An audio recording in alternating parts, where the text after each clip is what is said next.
लेकिन यहां मैं आपसे एक और बात कहना चाहता हूं। मैं पिछले 26 साल से पत्रकारिता कर रहा हूं, टीवी पर आकर आपको ऐसे ही हर रोज खबर सुना रहा हूं। इस दौरान मैंने आपको अच्छी खबरें भी बताई, बुरी खबरें भी बताई। कुछ खबरें देखकर आप उदास हुए होंगे तो कुछ खबरों से आपको उम्मीद बंधी होगी। कुछ खबर में दुख होगा, कुछ में खुशी होगी। इस दौरान मैं ऐसी बहुत सारी जगहों पर भी गया जहां मेरी खुद की जान खतरे में आ गई थी, जबकि इसकी कोई जरूरत नहीं थी। इन 26 वर्षों में मैंने सियाचिन में -50 डिग्री तापमान में रिपोर्टिंग की, ताकि आपको पता चल सके कि हमारे वीर सैनिक वहां कैसे जिंदा रहते हैं। जब भारत की संसद पर आतंकवादियों ने हमला किया था, तब मैंने संसद के ठीक सामने से वहीं पर आपके लिए रिपोर्टिंग की थी। अफजल गुरु, जिसको कि बहुत सारे लोग हीरो मान रहे थे, मेरे दिल से पूछिए कि अफजल गुरु ने उस दिन कितना बड़ा देश तोड़ने का काम किया था, देश को बर्बाद करने का काम किया था। वो मेरे जैसे लोग ही समझ सकते हैं, क्योंकि मैं वहां उस दिन मौजूद था। मैंने कारगिल युद्ध की रिपोर्टिंग की है, कारगिल युद्ध को करीब से देखा है, इसलिए मैं जानता हूं कि जब ऐसे युद्ध होते हैं तो क्या होता है। आतंकवादी संगठन ISIS को करीब से देखने के लिए मैं सीरिया तक पहुंच गया था, उस समय जब दुनिया के बहुत सारे पत्रकार वहां जाने के ख्याल से भी डरते थे। ये सारे ऐसे असाइनमेंट्स थे जिनमें किसी भी दिन कहीं भी जान जा सकती थी। मेरा परिवार भी मुझसे पूछता था, ऐसी खतरनाक जगहों पर जाने की आखिर क्या जरूरत है।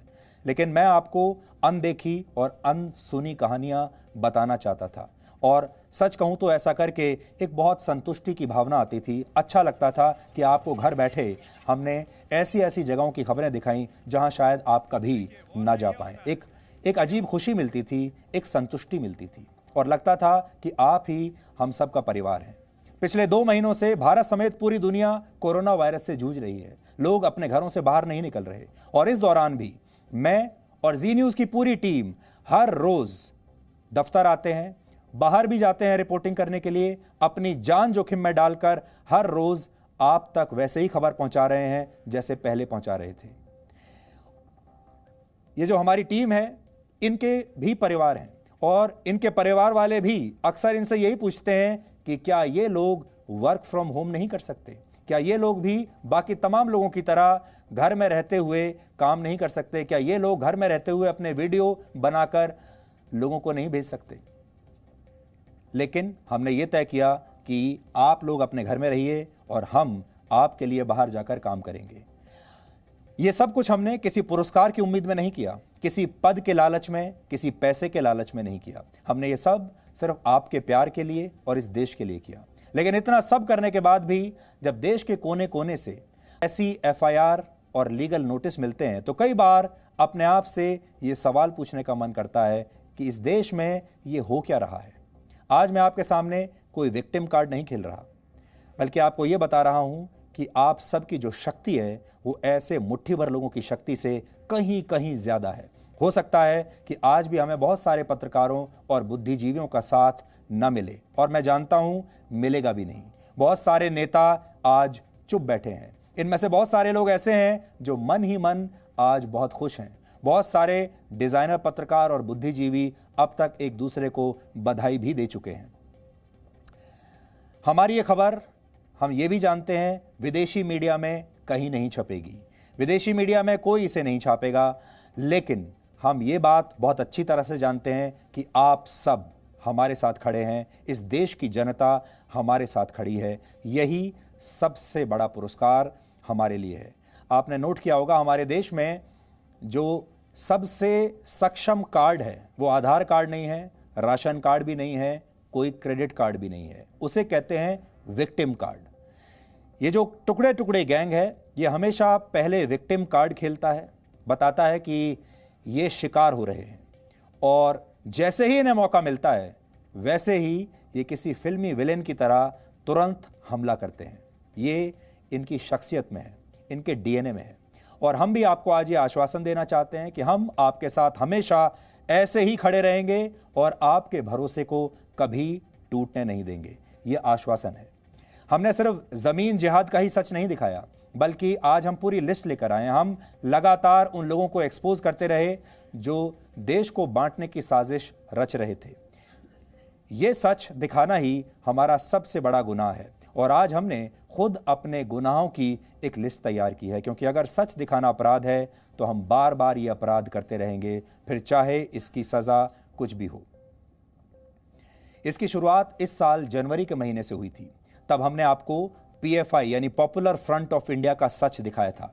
हमने आपको बताया था कैसे ये संगठन देश में इस्लामिक राज की स्थापना का सपना देखता है। हमने आपको यह भी बताया था कैसे इस संगठन के तार केरल में लव जिहाद से जुड़ते रहे हैं और यह संगठन नए नागरिकता कानून का विरोध करने वालों की फंडिंग भी करता रहा है। यह खबर हमने आपको दिखाई थी और ये PFI वालों को बड़ी चुभी होगी। PFI की जड़ें केरल में हैं, इसलिए ये FIR केरल में हुई। हमने आपको केरल की उन लड़कियों की गवाही भी सुनाई थी जिनका जबरदस्ती धर्म परिवर्तन हुआ था। हमने उस हादिया केस का भी आपके साथ जिक्र किया था, जिसमें अखिला नाम की एक हिंदू लड़की को धर्म परिवर्तन करके हादिया बना दिया गया था और अखिला के पिता पूर्व सैनिक होते हुए भी इसे रोक नहीं पाए। कहा जाता है कि हादिया का पति PFI का कार्यकर्ता था और इसीलिए सुप्रीम कोर्ट में इस मामले की पैरवी करने के लिए PFI ने 1 करोड़ रुपया हादिया पर खर्च किया था। लेकिन यह सच भी जिहादी गैंग को पसंद नहीं आया। अपने एक रिपोर्टिंग में हमने आपको यह भी बताया था कि कैसे PFI के तार आतंकवादी संगठनों से जुड़े हुए हैं। PFI पर किए गए इस DNA से ठीक 2 दिन पहले मैं खुद दिल्ली में शाहीन बाग गया था। आपको शाहीन बाग तो याद होगा। शाहीन बाग में उन दिनों नए नागरिकता कानून के खिलाफ विरोध प्रदर्शन चल रहा था और इस इलाके को यहां के प्रदर्शनकारियों ने बाकी की दुनिया के लिए बंद कर दिया था। लेकिन प्रदर्शनकारियों ने मुझे वहां पर घुसने दिया नहीं। मैंने बड़ी कोशिश की थी। आपको याद होगा मेरे ठीक सामने PFI के कई दफ्तर वहीं पर मौजूद थे। मैं वहां जाना चाहता था, इन विरोध प्रदर्शनों के लिए की गई फंडिंग का सच आपको दिखाना चाहता था। लेकिन बीच में शाहीन बाग के प्रदर्शनकारी थे जो जी न्यूज़ को वहां देखकर नारे लगाने लगे और उन्होंने हमें आगे बढ़ने से रोक दिया, जैसे कि हम इस देश के नागरिक नहीं। मुझे ऐसा लग रहा था उस दिन जैसे अपने ही देश के एक इलाके में जाने के लिए शायद अब वीजा लेना पड़ेगा।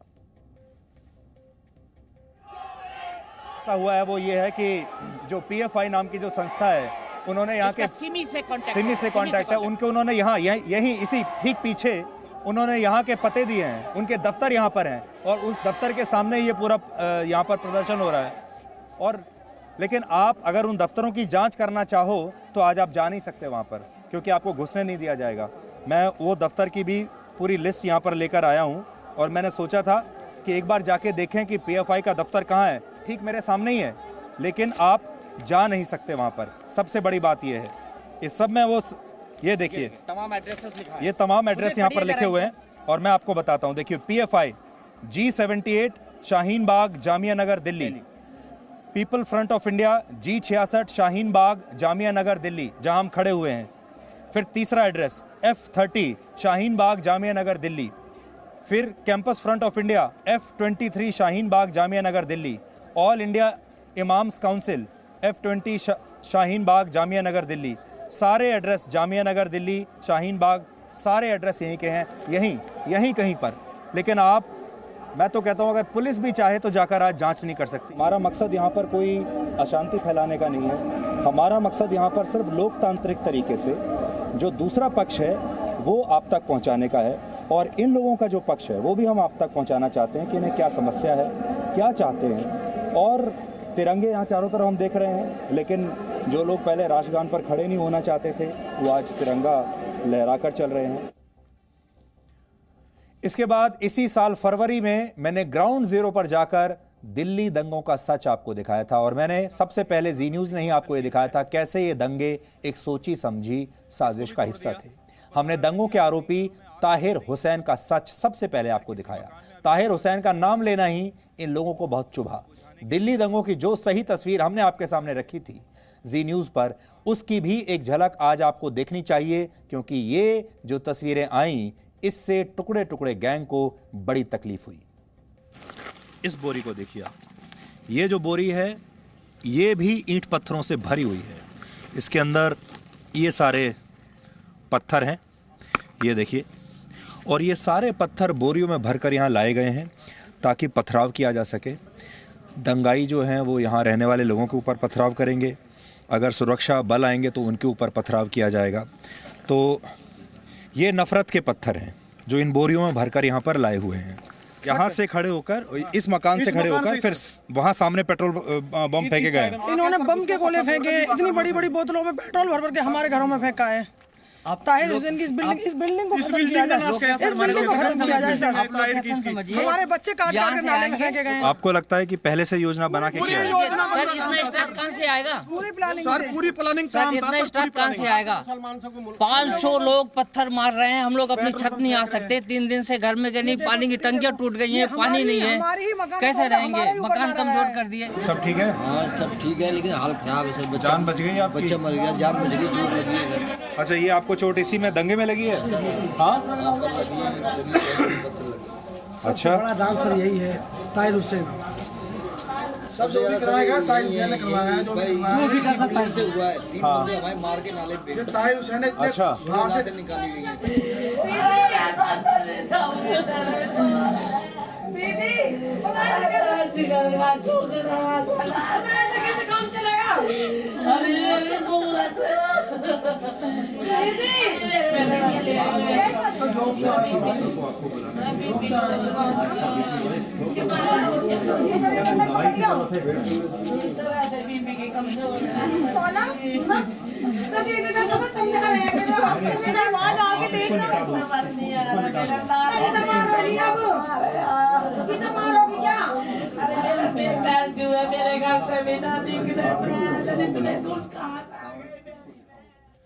ये जो परिवार इस समय आपके सामने था, ये उसी आईबी कर्मचारी का परिवार था जिसे मार दिया गया था। और हमारे देश का जो धर्मनिरपेक्ष मीडिया है, जो अपने आप को न्यूट्रल बताता है, वो इनकी बात सुनने के लिए यहाँ जाने को भी तैयार नहीं था और ना ही इनकी बात देश के सामने रखने को तैयार था, क्योंकि वो अपने आप को धर्मनिरपेक्ष मानता था।